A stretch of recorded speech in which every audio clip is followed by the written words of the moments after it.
Welcome everyone, welcome to my new episode. And in this episode, I will be writing a script that compiles a C file and it creates an executable file to cisfun. And I've already written the script. This is my shebang script, and this is the code to do the task.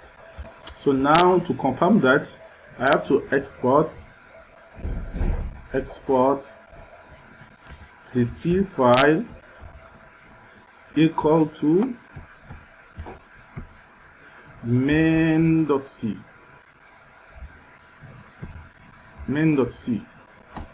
Now I've exported it, and let me cut my main.c. Yes, I think everything is working fine. And to make it executable, I say chmod.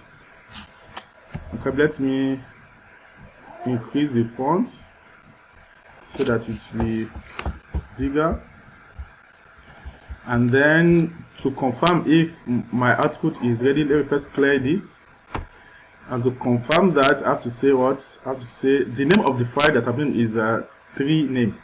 I say like this, then 3 name.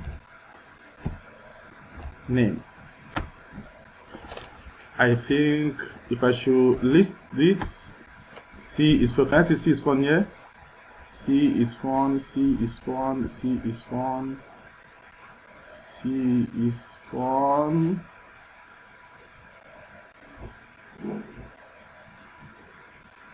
Yeah, this is it. I think it is correct. So my output is correct. Thank you, and see you in my next video.